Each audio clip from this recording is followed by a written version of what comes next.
What's up, everybody? It's Josh coming at you from Nerd Ventures Tower. Holy banana nut muffin on a Sunday morning. We've got some incredible stuff to go over in this video. A brand new plot leak for Black Panther 2, Wakanda Forever, has made its way onto the internet. First full plot leak from Daniel Richtman, very reliable source. We got to break that down. I have some thoughts. I'm sure you have some thoughts, but that's not all. As concept art for Victor Von Freaking Doom, Doctor Doom is out there on the internet, and we need to talk about that as well because it does tie in to the plot leak for Wakanda Forever. But okay, let's get into this. This is again coming from Daniel, very reliable source here. It says Lake Bell, who is a new actress that's coming into the movie. She plays a scientist who is an original character, and she and her team are searching for vibranium in the ocean thanks to a device that is made by Riri Williams. It says that this process awakens Namor. Namor is awakened and kills her team. Namor asks Wakanda for help, but they turn him down. T'Challa passes away from sickness. Namor wants to kill Riri, but Wakanda protects her. Riri's first suit is made out of cars, but when she gets to Wakanda, she gets one that is made out of vibranium. And we're going to stop in a second here. We're going to go over all of this stuff. I'm going to kind of explain how I think this will probably go down in the film and my thoughts on it. But let's keep going here. A war between Wakanda and Atlantis breaks out. Shuri's mom passes away and parts of Wakanda are flooded. I actually have something else that I want to say about that because Shuri's mom doesn't just pass away. Namor kills her. Oh, you didn't want the big juicy spoilers? Well, you shouldn't have clicked on this gosh dang video then. This is really interesting. Shuri makes an artificial flower to gain back the Panther powers, and she gains access to the ancestral plane. She expects T'Challa, but instead meets Killmonger. This corroborates other leaks that are out there about this scene. We'll talk about that in a second. He helps her become the new Black Panther. Shuri makes her own Black Panther suit. Big war between the two nations. Shuri defeats Namor but doesn't kill him. M'Baku is the new king of Wakanda while Shuri is the Black Panther. Nakia tells Shuri that she has a son from T'Challa, and that's the end of the movie. Post-credit scene, they filmed in a post-credit with a stand-in Doctor Doom, which is thought to be the one that sent Lake Bell's team. And again, holy crap, there's a lot to digest here. Let's start with the fact that Riri Williams is going to be at the core of the plot of this movie. This, some people I'm sure are going to love, some people I'm sure will have mixed feelings about, but at the end of the day, I actually think it's kind of cool to have the character set up in a film like this associated with vibranium rather than just have her this Stark-obsessed lady that recreates Iron Man stuff and has like a whole thing with Iron Man. This kind of is her doing her own thing, and I assume that she'll still be really into Stark, maybe a Stark fangirl or something like that, but yeah, not going to be what we get in the comic books. She's created some kind of a device, being the genius that she is, because she is a genius. She creates a device to find vibranium in the ocean. That's incredibly interesting to me. I wonder, will Atlantis have access to vibranium? Is it possible that they have vibranium weapons, that they are utilizing vibranium with their technology? We're not 100% sure, but that would also be kind of an interesting change from the comics if Namor and Atlantis had more vibranium than they did in the comics and actually had vibranium similar to Wakanda. That's really interesting. I also really love the idea of Namor seeking help from Wakanda initially. Like, he goes to Wakanda and he's like, look, these surface dwellers, they're trying to take my vibranium. You can relate. We can't allow these people to take what's rightfully ours. And I don't know, there could be a lot of intrigue in there in Namor pleading to them to help. But it's also a really Namor thing that if he saw or sensed weakness in the Wakandans, that he would just go to war with them as well. Like, basically him being like, man, you guys won't help me. You can't even help yourselves. You don't even deserve to have your own nation. And then he goes crazy after Wakanda.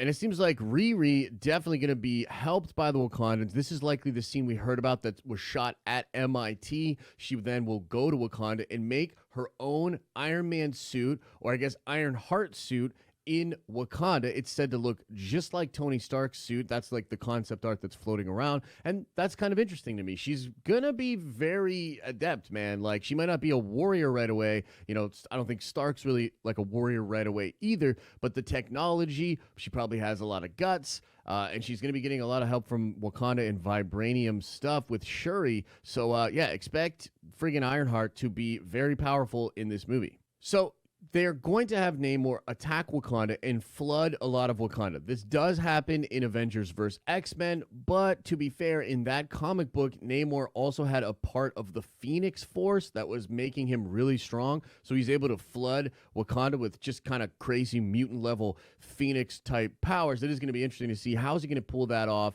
in a landlocked Wakanda, you know, without that ability. And apparently he's not even a mutant in this movie either, which I think might bug some people as well. But generally speaking, I do like the idea of him coming to Wakanda, flooding parts of Wakanda, kind of ruining it. That's very similar to what happens. I think the Necropolis gets flooded and some other things get flooded in Avengers vs. X, and that's why they call T'Challa the King of the Dead. He becomes the King of the Dead, and at that point, Shuri is actually running Wakanda in the comic books. But in this battle, the mom's going to die. So Shuri and T'Challa's mom is going to be killed, I believe, by Namor, giving her extra incentive to want to fight against him and seek revenge. She's going to make an artificial version of the flower that gives the Panther powers. That's incredibly interesting. I wonder what you guys think about that. Very wild. Is that going to tie into celestial type stuff as well? Because that feels like very powerful for you to be able to make this sacred herb that gives these incredible mystical powers. For you to make that via technology, that's freaking wild.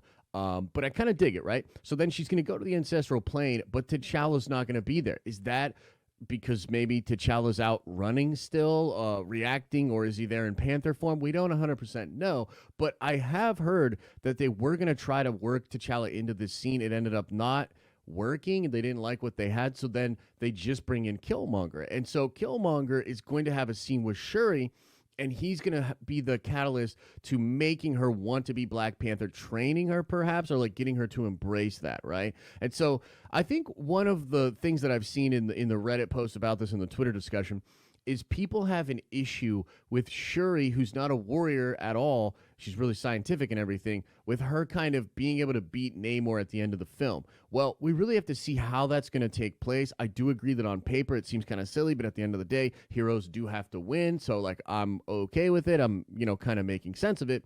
And so we're going to have to see, what is this with the Black Panther powers? How powerful is it going to make her? She's going to make her own suit. You know, what's the deal with that? Because she does make T'Challa's suit in Black Panther way more powerful. So maybe it just has to do with her technological prowess, not exactly her, you know, just being a warrior. It's also possible maybe Ironheart and some others will help defeat Namor. That's not super clear in this plot leak. But what is pretty clear, and again, I think it's going to be kind of divisive here, is the fact that M'Baku is going to become the king of Wakanda, but Shuri shall remain the Black Panther at the end of this film. She's going to know that T'Challa has a son, and maybe T'Challa's son will someday take that mantle. But for now, Shuri is going to be the Black Panther. This is interesting because we had mixed reports about this from back in the day, where some people said, oh, they're changing the movie. Now M'Baku is going to be the Black Panther and lead Wakanda. Well, it appears, according to this plot leak, he will lead Wakanda, but he will not become Black Panther, which kind of makes sense because he doesn't even worship Bast, the Panther god. So I don't know that he would be considered an avatar, and I don't really know how all of that would work. And frankly, Shuri has been Black Panther before in the comics. This will be controversial because of Letitia Wright and some of the things and the controversies that surrounded her, you know, around filming, around getting the jab and things like that. Some people just don't want a female to get the mantle that T'Challa had. A lot of people, including myself, want T'Challa to be recast. He doesn't even necessarily have to be Black Panther, but he's such an important, iconic character for Marvel fans and for the Black community that it's like crazy that we don't have T'Challa in here. here. I strongly feel that they should recast, and I hope that they actually do in the future recast T'Challa. And I know there will be some people that are like, oh man, they're taking away this mantle and, you know, giving it to Shuri, and that feeds into that whole MCU narrative that there's a lot of female empowerment going on in Marvel. Your mileage may vary on how you feel about that. The point being, this could end up being a controversial plot. I've already seen on Reddit a lot of people not liking this plot. I personally think it's pretty cool, and I can see tons of different ways that it could play out that would be interesting and satisfying for fans. But I do agree that, dang, like, you know, getting friggin' Riri Williams, getting Shuri Black Panther, and we've seen, you know, art that has it you know, with the Dora Milaje as well, and it really does seem like it's going to be a lot of ladies on the hero side fighting against the big bad Namor villain. So, you know, I don't know. This may just come at a time when Phase 4 is kind of a little bit on shaky ground. People have a lot of different opinions about what's happening with these different characters, and we just got to see like how fans are going to react to this. I'm really, really interested. Let me know what you think in the comment section below, but let's talk about Doctor freaking Doom, post-credit scene with a Doctor Doom that is thought to be the one that sent Lake Bell's team. Okay, this is freaking wild, guys. So I want to show you the image because it's awesome. So that is the image of Doctor Doom. This is apparently real.